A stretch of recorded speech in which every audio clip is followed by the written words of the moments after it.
Okay.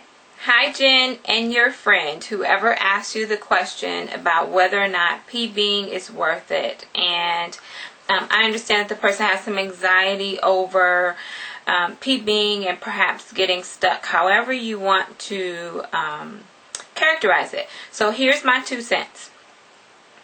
And when I was standing up to get ready to make the video, the first thing that came to my mind was those of us who have children. Remember how it was when the babies first started eating and drinking on their own? And maybe drinking is a better example. And you would give them the little sippy cups. And as long as they had the sippy cups, they were okay.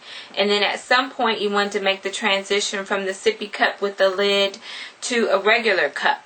How many kids, like mine, would pour juice or pour water all over themselves because they didn't know how to just gradually bring the cup up to their mouth and just take a little, opposed to just pouring the whole cup of whatever liquid it is, and it's all over their face, in their nose, they're choking, it's all over their clothes, you have to change them, and it's sort of like, oh my goodness, they're new to drinking.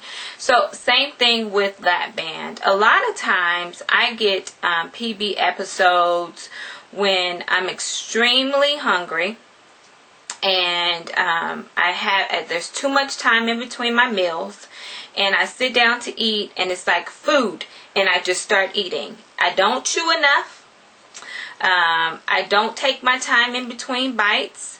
I just sort of go for it like as if I didn't have restriction, I didn't have a LapBand, I didn't have any changes or any manipulation to my body.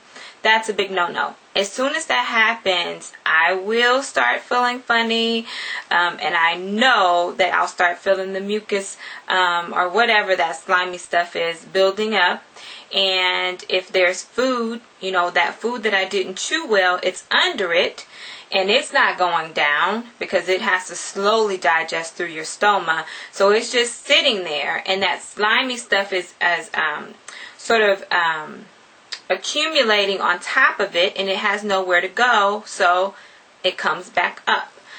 That's what a PB episode is for me. Now, I have not, and we call it different things.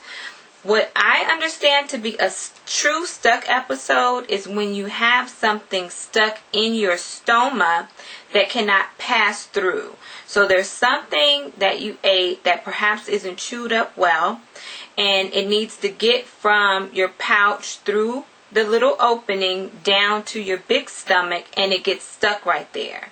Now, I've never had a stuck episode. I've never PB'd and, gotten stuck, I'm saying stuck, but gotten to the point where water couldn't go down, I couldn't eat, and it would go beyond hours and hours and hours, where I would have to go to the doctor and have them take some liquid out of my pouch to allow whatever that is to pass through to my large stomach.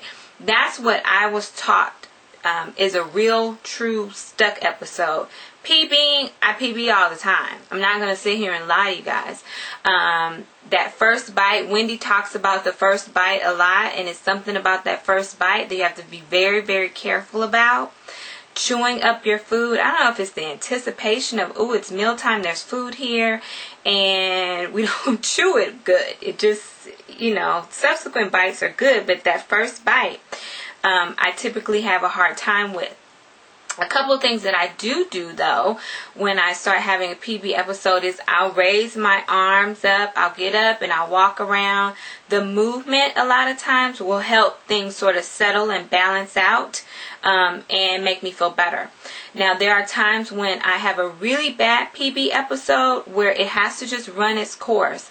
I know that people have talked about papaya enzymes and eating those. I've not tried that just yet, but I do know there was one a couple of days ago. I was sort of having a little sliming situation going on, and I ate my multivitamin, and it seems like it sort of freed things up, and so I'm thinking that papaya enzyme probably would work. It makes sense.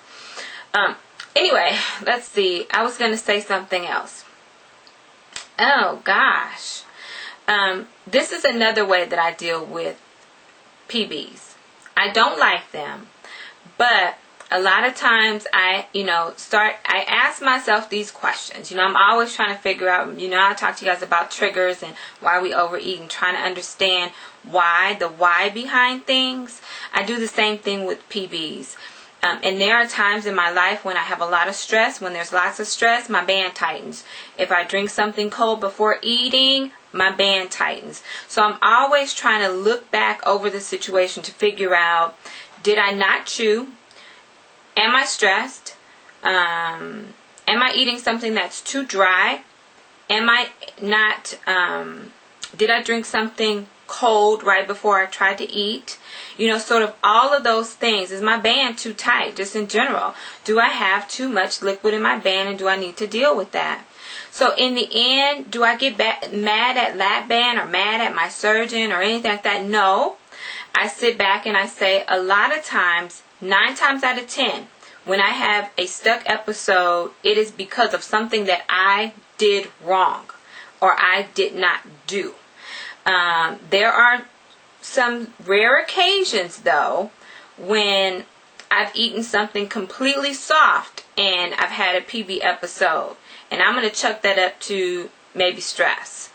Because, again, 6 months out, the more I go through this journey, I'm realizing, all the different things that can cause my band to be tight and can cause me to have a PB episode. So, if the person follows all the rules, if they are aware of all of the different type of potential causes for having a PB episode, I think that should relax them and bring down the anxiety level a little bit. It's not going to just happen out of the blue. If you're doing everything right, I don't believe that you will just simply have a PB episode, in my opinion. I think that there might be some factors involved in why you're having the PB episode. So I hope that helps. Gotta go get my phone. Talk to you guys later.